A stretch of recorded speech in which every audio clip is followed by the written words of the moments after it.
Two students, Jared Ashling and David Campbell, they were sitting in soil science together one day and they said, why isn't there a place on campus for undergraduates to grow stuff and organically? And so they came to MISA, Minnesota Institute for Sustainable Agriculture, and said help us, and so we did our best, and here we are today, 4 years later, with an acre and a quarter of certified organic land.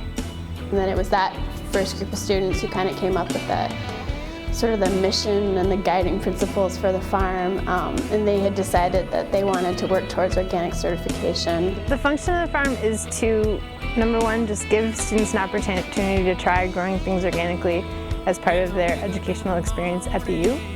We also have sort of a research mission where students can come up with projects that they can actually implement on the farm and try out. What's really interesting about the farm, I think, is how it really grew from student interest. This was a bottom-up farm, not a top-down farm. And students have been the drivers of its initiation and really are the drivers of what happens on the farm from year to year. My name is Mike Gable. I'm a senior in environmental horticulture. I'm also doing the sustainable ag minor and a Spanish minor. I first got involved last spring. I took the student farm planning class and then started working on the farm as a sales manager in May.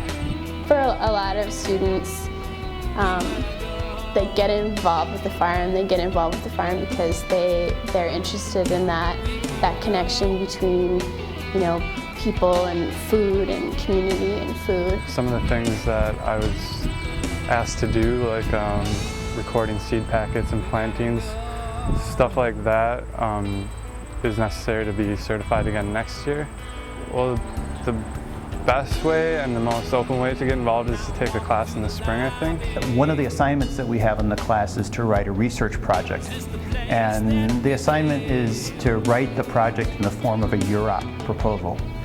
And many of those have actually been funded and implemented on the farm. I think the chickens were first on the farm last summer, and then in the winter they go into the chicken shed over behind the greenhouses. The chickens were a project of two students in the class last year. They were students who actually lived in the city and had chickens in their backyards and thought that the farm really needed a livestock component, and chickens made the most sense. I just help with the basic, chicken chores, kind of making sure the eggs are taken in, making sure they're fed, and things like that. So our markets are Wednesday and Friday, so we will do some harvesting of things that store well, like on Tuesdays and Thursdays. Yeah, we just haul everything down and get it set up and try and display things in a way that, is aesthetically pleasing to people. It makes them want to come over and buy, and we're there for a couple hours, and then we pack up and balance the books and make the deposit. That's about it. One of the questions that we face each year is, what do we do for next year? What does the future hold?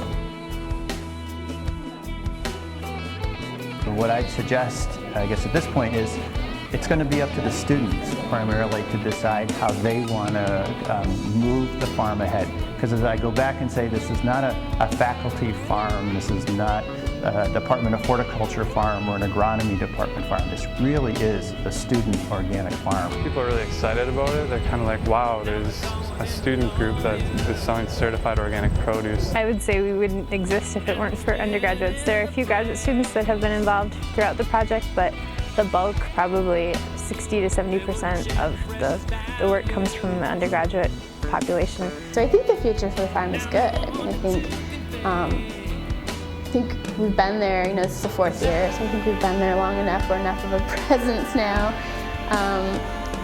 that people are paying attention, and the students and their customers have kind of always been on board with it, but I think now we're finally starting to get support from the university as a whole.